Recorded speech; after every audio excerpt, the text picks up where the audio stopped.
InConvenience. Very early in the morning we were woken from our sleep. We were going on safari, being driven in a jeep.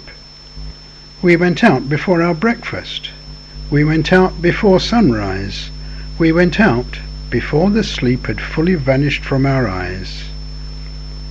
We had to dress quite quickly, and we went out in a rush, and after we'd been driving through miles and miles of bush for an hour or two, I have to say, forgive the way I speak, but the roads were very bumpy, I was dying for a leak.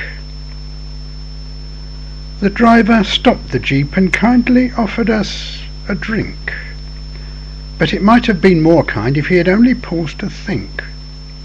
We had seen a herd of elephants, some vultures in the sky, several wildebeest and zebra, a hyena passing by, giraffes, a pair of ostriches, a buffalo or two, and we'd taken lots of photographs.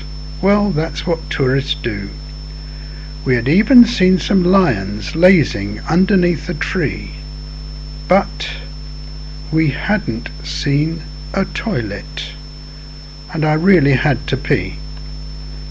Beside a waterhole at last we found a pair of loos, and I hurried to the gents, 'cause that's the one I have to use.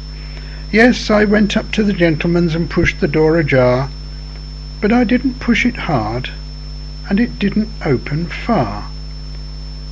There was something in the way, you see. I did a double take, for it looked just like a tail, the last 6 inches of a snake. I decided not to panic, I'm not that sort of bloke, and it could have been a rubber one left there for a joke. So I pushed the door wide open to be sure of no mistake. And what should I clap eyes on but 2 yards of living snake. I closed the door quite firmly and went to tell the guide. I was going to the loo, but then I found a snake inside. He didn't quite believe me, but he went across to check. Not just a snake, a cobra. Gosh, I thought, and flipping heck! For the snake looked very supple, and the snake looked very strong, and if it would uncurl itself, the snake looked very long. And a cobra's bite is savage, and a cobra's bite is quick. And if that snake had bitten me, I'd be feeling rather sick. It might even be a spitter, judging by the size, so don't you go too close, and please be careful of your eyes. But I had to take a photograph, for that's what tourists do, and, warily, I took a snap of the cobra in the loo. The driver wrote a notice, "Danger, big snake inside," and the lady with the first aid box took out of it with pride a strip of sticking plaster to stick it to the door, to tell anyone who came there was a cobra on the floor. By now the snake was moving. It was climbing up the wall. It hid behind the cistern and could not be seen at all. It came down again and wrapped itself around the waste pipe neatly, then slithered right inside the pan and disappeared completely.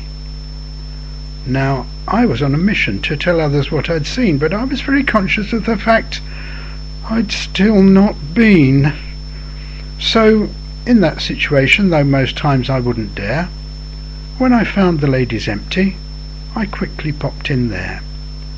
I'd had a narrow squeak, but now, in every sense relieved, I had to write my story, which I hope will be believed, for every word is gospel truth, I fully guarantee, and it's even got a moral, which is very plain to see. If you ever see a man who's coming from the ladies' loos, please don't jump to conclusions. He might have a good excuse. I went to spend a penny, for my need was quite intense, and I had to use the ladies. There's a cobra in the gents.